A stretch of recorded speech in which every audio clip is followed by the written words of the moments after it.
Prise directe. Restez connectés, restez informés. Prise directe. Restez connectés, restez informés.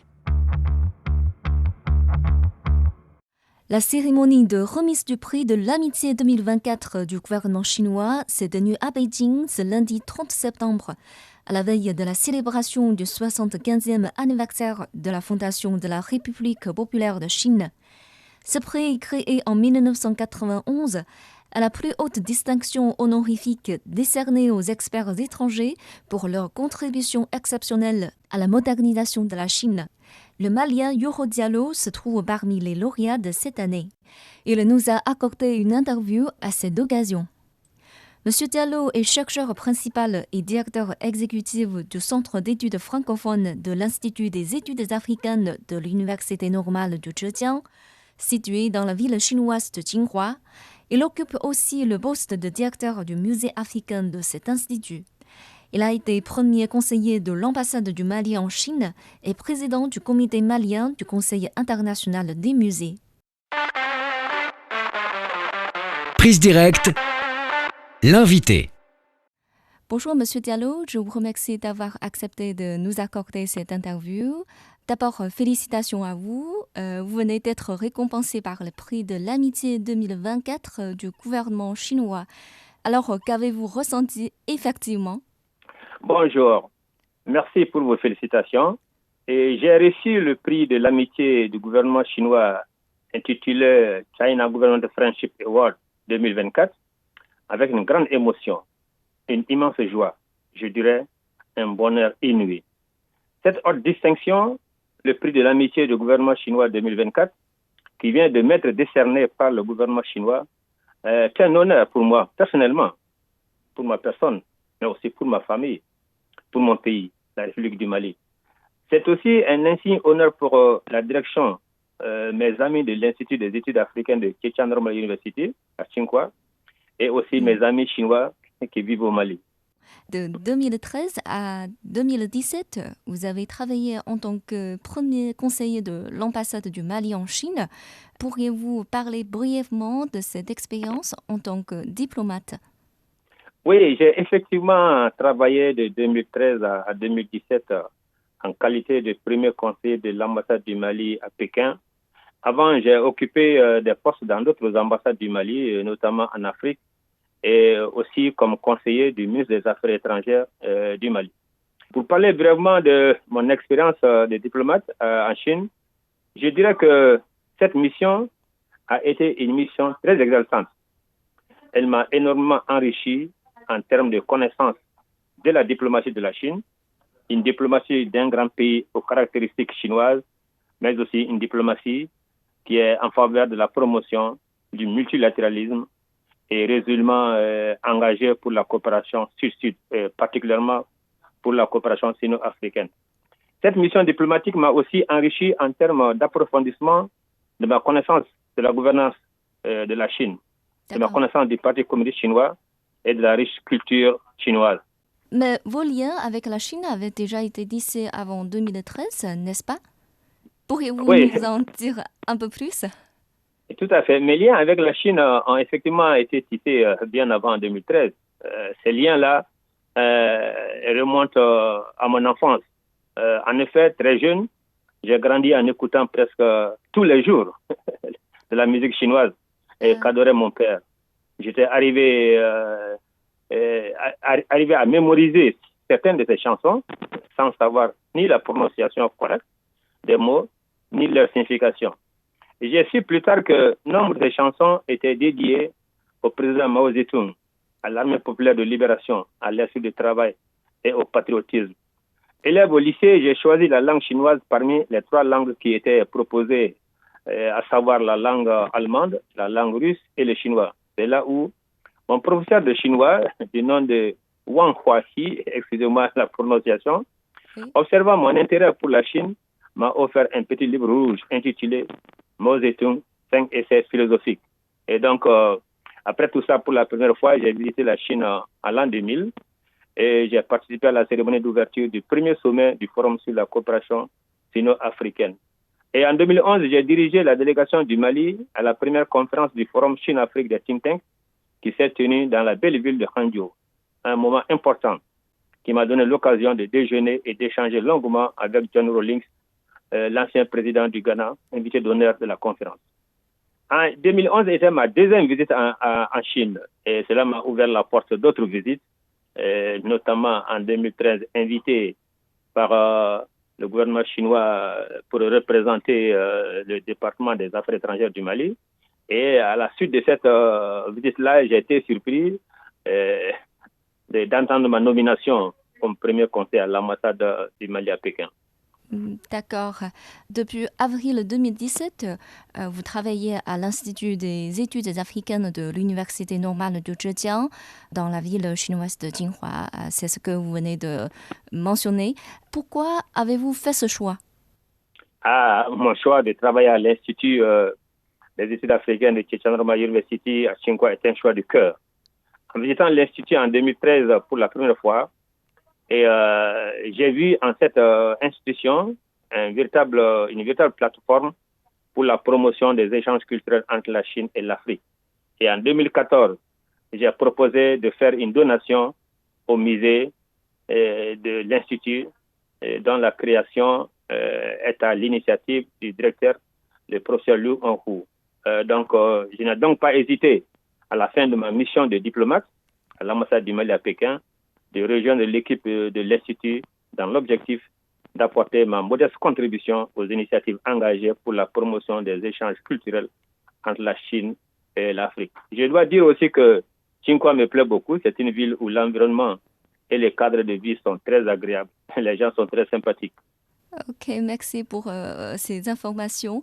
En effet, au sein de l'Institut se situent deux musées dont vous êtes directeur.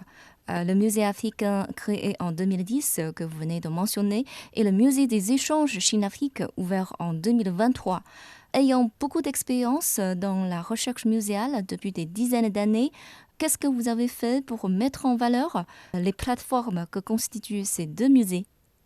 Effectivement, j'ai été chercheur au Musée national du Mali pendant des années, président du comité national malien du Conseil international des musées, une organisation internationale qui est basée à l'UNESCO en France. Les deux musées de l'Institut des études africaines de Zhejiang University, dont j'assure la direction, ont des attributions différentes. Le premier musée, qu'on appelle le musée africain, qui a été créé par le professeur Liu Honghu en 2010, est dédié aux témoins des cultures traditionnelles africaines. Par cette exposition d'environ 200 objets qui touchent tous les aspects de la vie africaine, nous tentons de faire connaître l'Afrique traditionnelle aux visiteurs. Nous avons des étudiants volontaires que j'ai formés pour guider les visiteurs. J'ai aussi élaboré un catalogue dont les textes sont écrits dans 3 langues, à savoir le chinois, l'anglais et le français. Le deuxième musée est dédié aux échanges entre la Chine et l'Afrique. La collection est essentiellement photographique, avec des photos sur des grandes réalisations de la coopération sino-africaine dans tous les domaines du développement, le domaine politique, l'économie, et notamment les infrastructures, l'agriculture, le domaine médical, la défense et la sécurité, la culture, l'éducation, le sport, la jeunesse, etc. Les visiteurs sont très nombreux. Ils sont essentiellement constitués d'étudiants, de jeunes élèves, des travailleurs de toutes catégories professionnelles. Il y a aussi des travailleurs de tout ordre, et des délégations étrangères, et ce qui fait que nous avons une large gamme de groupes de visiteurs dans nos deux musées. Et il est important que les Chinois connaissent davantage les cultures africaines. Il est aussi important que les Africains connaissent la culture chinoise.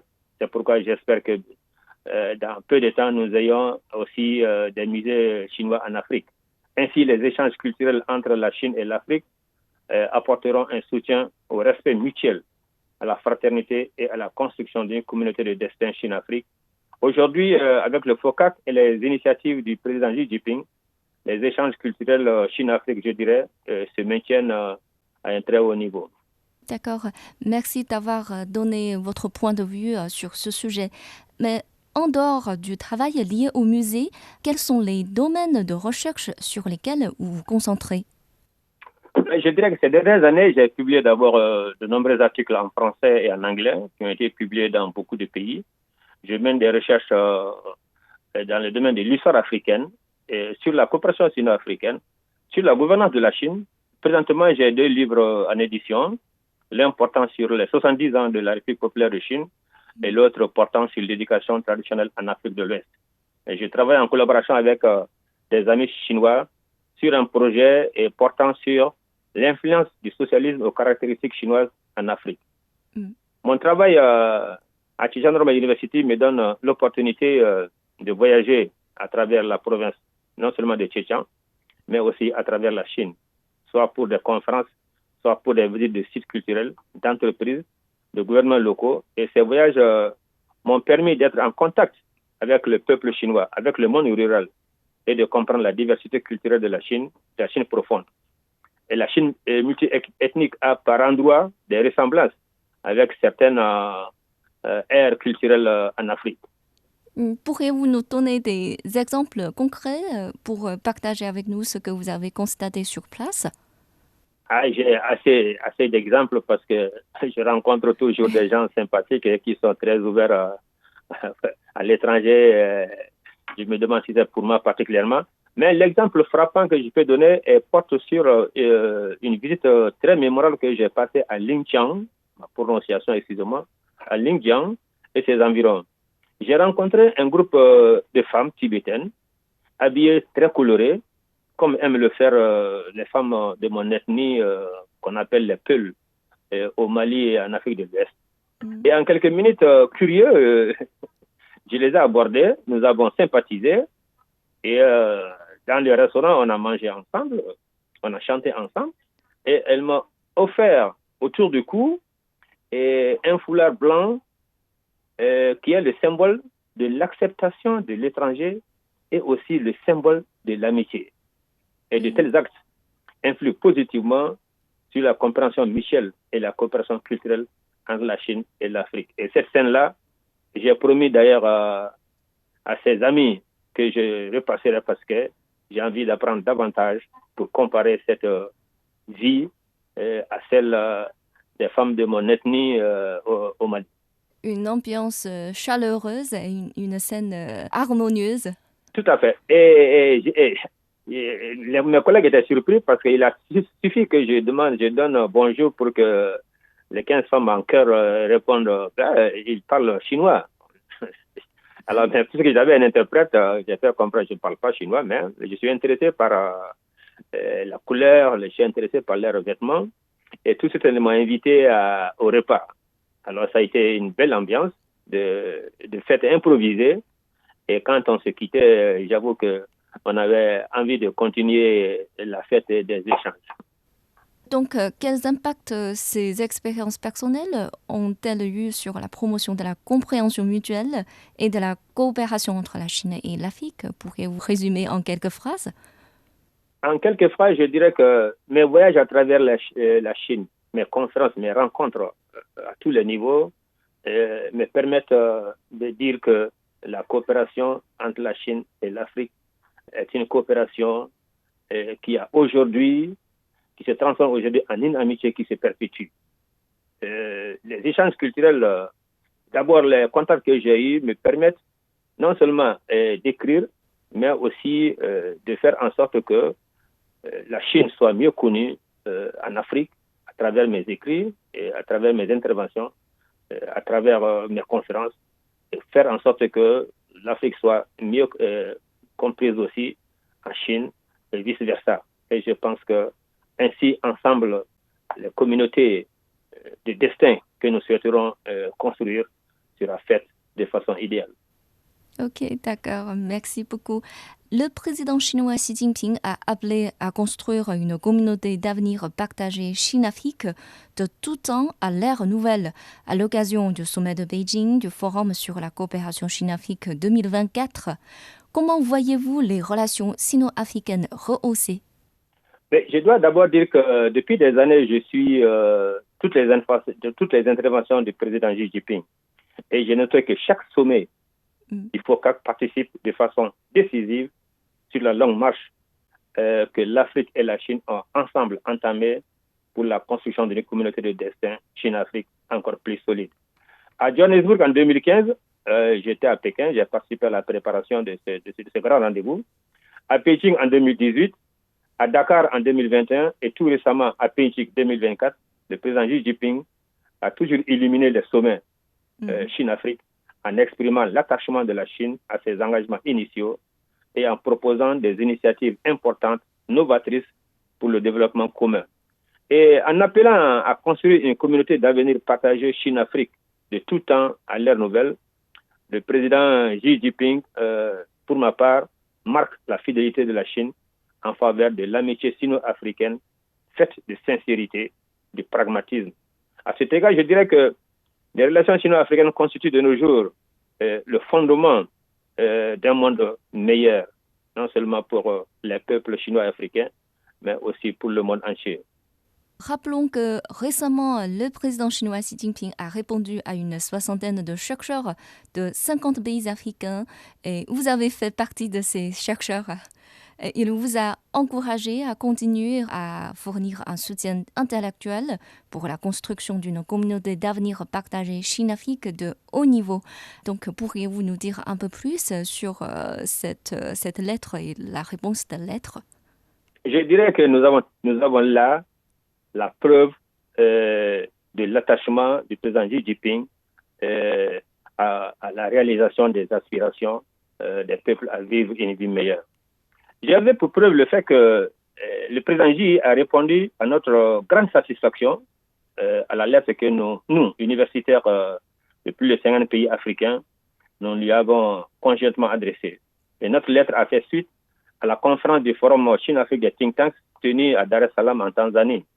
Lors de cette conférence, nous sommes convenus de produire un document que nous avons appelé le consensus de Dar es Salaam. Nous avons exposé ce consensus, notre aspiration en faveur du FOCAC au président Xi Jinping, qui nous a de façon instantanée adressé une réponse qui nous a non seulement donné satisfaction, mais nous a encouragé à continuer à travailler en intellectuel, en chercheur pour la réalisation des aspirations des peuples chinois et africains. Et je pense que c'est non seulement un encouragement, mais aussi, je vais dire, un défi pour nous, chercheurs africains et chinois, particulièrement chercheurs africains, nous qui avons écrit au président Xi Jinping. Et j'étais l'un des acteurs. Je savais que le président est très proche du peuple et je n'ai pas été surpris d'avoir une telle réponse.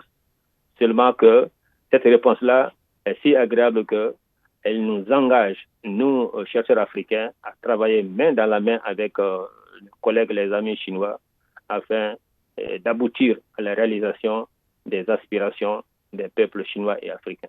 Bon courage. Merci beaucoup. Vous avez exprimé à plusieurs reprises votre affection pour Jinhua, où vous travaillez et vivez depuis des années. Alors, que pensez-vous du charme de cette ville chinoise? Je dois dire que la première fois que j'ai visité Jinhua, d'abord j'ai découvert une petite ville. Et la deuxième fois, j'ai découvert encore plus un environnement très agréable. Et la troisième fois, par laquelle donc j'ai décidé de m'y installer, ça a été d'abord un choix du cœur. Le choix du cœur, c'est d'abord l'Institut qui offre une plateforme idéale d'expression que je souhaite. Mais c'est une ville aussi très agréable et qui se modernise de jour en jour et qui répond aux initiatives de la modernisation à la chinoise. Et aujourd'hui, je peux dire que je mène une vie si agréable que je dis à tout le monde que Jinhua est devenue ma deuxième ville d'adoption. On peut dire que c'est votre deuxième contrée natale? Tout à fait. Ma deuxième contrée natale, absolument, je peux le dire. J'ai beaucoup d'amis et j'ai des restaurants favoris. Et souvent, d'ailleurs, quand j'y rentre, je ne fais même pas de commande, on sait ce que je veux. Donc, et là, des restaurants dans lesquels, dès que je rentre, les expressions, c'est « Ah, notre frère est arrivé ». Bon, en anglais, il y en a qui le disent. Finalement, je comprends tellement l'expression en chinois qu'on se salue gentiment et je m'assois et ma commande arrive. Votre famille vous rejoint aussi en Chine? Ma famille, mes enfants, j'ai 2 filles qui sont en Europe et qui me visite de temps en temps. Mais les vacances passées, nous étions ensemble au Mali. Mais à chaque fois que non seulement mes amis, ma famille me visitent, ils estiment que je suis dans un paradis terrestre. Et j'adore. Ok, c'est bon.